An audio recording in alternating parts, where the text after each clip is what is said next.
All right, here's a good one. Hi, I like the Doctor series on YouTube.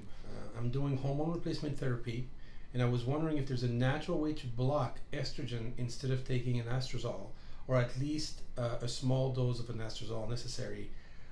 And is it safe, or can a natural supplement do the exact same thing? I don't know if it's safe to take anastrozole for, to say, 20 years or something, and I'm just starting this. Thanks again. Is there a combination of natural or homeopathic things that can do the same thing as an estradiol? And what happened if the blood comes out uh, after injection? Was it a waste?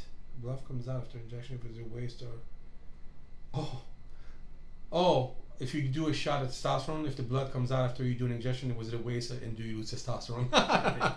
Gotcha. As far as the anastrozole goes, there are other compounds that we can use, other Over the counter? drugs. No. Okay. I Um, wasn't sure about the, that. the other drugs, which I think he's asking about over-the-counter stuff, but there's other things besides aromatase inhibitors that can be used. We can use tamoxifen, which just blocks the receptor. So there's other drugs if you don't cotton to, for whatever reason, anastrozole. But anastrozole is my favorite. It's very, very safe. The side effects from anastrozole aren't from anastrozole per se. It's from over suppression of estrogen. Anastrozole is very safe, whereas we have some studies showing that tamoxifen may not be that safe. I don't think it's brought up that much because, for a while there it was the only thing we had to treat estrogen-sensitive cancers, and you don't want to say, well, here, save yourself from, an estrogen-sensitive cancer, but by the way, you might get a different cancer.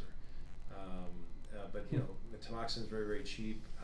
I think nowadays anastrozole is relatively cheap compared to what it was, say, 10 years ago. And ditto for, exemestane or aromacin, I think it's still one of the more expensive ones. Similar action, but it's a suicide inhibitor anyway. I know we don't want to get into that necessarily, but natural or over-the-counter alternatives are largely failures. Chrysin, Oh, DIM. no good? Really? Wow. Okay. Well, they're not doing the same job as the drug, and like DIM, for example, that converts to indole-3-carbinol I3C in the body and the liver. What is that doing? Is that blocking the conversion from testosterone into estrogen? No, it's blocking the conversion from what we consider good estrogens into bad estrogens. So is it something that a male as well as a female should take? Absolutely. But is it blocking the conversion from testosterone to estrogen? Absolutely not. And that's where a lot of people get confused until they draw the labs, whether it's with Chrysin or DIM or what are some of the other ones that are touted as, I had one in here the other day that, it just, no, they don't work. If that were the case, everyone would be using them, right. I would think, or certainly a lot more.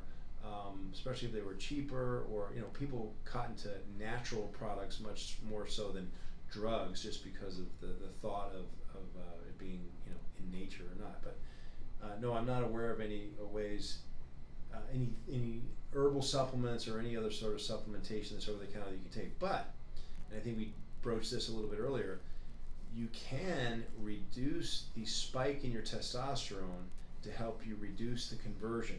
And so some guys who are willing to, say, microdose is the new term, which is to defeat the purpose of injectable to begin with, or any esterified or time-release form of testosterone. By keeping it in that homeostatic range, you limit the amount of conversion. So for, I'd say, a significant number, not just a few, of people who are willing to dose themselves more often, more frequently, you can avoid using anastrozole, or certainly as much, which I think is also part of his question. Can he limit the amount, right? Yeah.